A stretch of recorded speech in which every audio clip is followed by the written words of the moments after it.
Naidupeta Vijayawada district officer food inspector Venkateswarlu, regional food inspector Narmada, Naidupeta municipal commissioner Janardhan Reddy సంయుక్తంగా పలు హోటళ్లు, దాబాలపై దాడులు నిర్వహించారు. అపరిశుభ్రంగా ఉన్న హోటల్ అమరావతి, తిరుమల హోటళ్లు సీజ్ చేశారు. ఈ సందర్భంగా మాట్లాడుతూ ఈ దాడులు నిరంతరం కొనసాగిస్తామని, హోటళ్లు, స్వీట్ స్టాల్స్, బేకరీలు శుభ్రమైన ఆహారం అందించే విధంగా తగు జాగ్రత్తలు తీసుకోవాలని, అలా కాకపోతే కఠిన చర్యలు ఉంటాయని ఈ సందర్భంగా తెలిపారు. ఈ కార్యక్రమంలో నాయుడుపేట ఎస్ఐ గోపి మరియు మున్సిపాలిటీ సిబ్బంది, పోలీస్ సిబ్బంది పాల్గొన్నారు.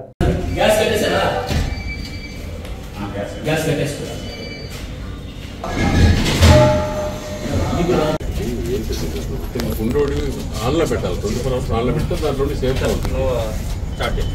ఇంత ఘోరంగా చేసేది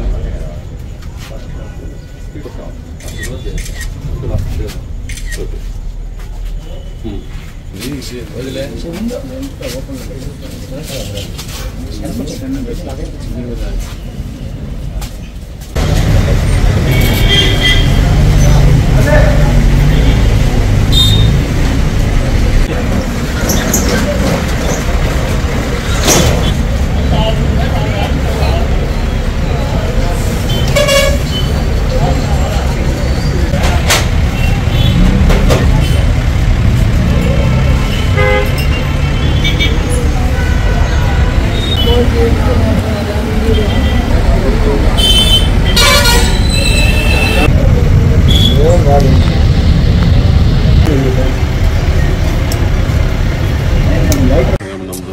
ఉన్న హోటల్స్ అన్నిటిని కూడా ఆకస్మికంగా తనిఖీ చేయడం జరిగింది.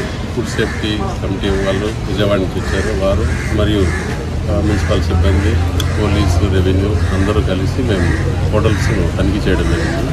అందులో అమరావతి హోటలు, తిరుమల హోటల్, ఆ రెండింటిలో శానిటైజేషన్ పరంగా కుళ్ళిన ఆహార పదార్థాలు అవన్నీ గుర్తించడం జరిగింది. ఆ 2 హోటళ్లను సీజ్ చేయడం జరిగింది. తదుపరి మేము మళ్ళీ విజిట్ చేసి మేము ఇచ్చిన ఇన్స్ట్రక్షన్స్ ప్రకారం స్టాండర్డ్స్ మెయింటైన్ చేస్తే మళ్ళీ తిరిగి ఓపెన్ చేస్తానికి మేము అవకాశం ఇస్తాం. మాకున్న అధికారం మున్సిపల్ యాక్ట్ ప్రకారం ఆ 2 హోటల్స్ సీజ్ చేయడం జరిగింది. మిగతా హోటల్స్ అన్నిటిని కూడా పరీక్షించినాం. ఎక్కడ కూడా అంటే చిన్న చిన్న లోపాలు ఉన్నాయి, వాటిని సరిదిద్దుకోమని చెప్పేసి హెచ్చరించడం జరిగింది. నిరంతరం ఇది జరుగుతుంది. హోటల్స్ వాళ్ళందరూ దయచేసి అర్థం చేసుకొని నాణ్యమైన ఫుడ్ని పెట్టండి అందరికీ అనేటువంటిది ఒక నిర్ణీతమైనటువంటి మోతాదులో దాన్ని అంటే నిషేధించడం అనేది జరగలేదు. యాక్చువల్గా పూర్తిగా మన దేశంలో కానీ రాష్ట్రంలో పూర్తిగా నిషేధించడం అనేది జరగదు. అయితే అది చిన్నపిల్లలు ప్రతిరోజు టేస్టింగ్ సాల్ట్ వాడినటువంటి ఆహార పదార్థాలు తీసుకోవడం వల్ల మెదడు మీద అనేకమైనటువంటి ప్రభావాలు పడేటువంటి అవకాశం ఉంది. కాబట్టి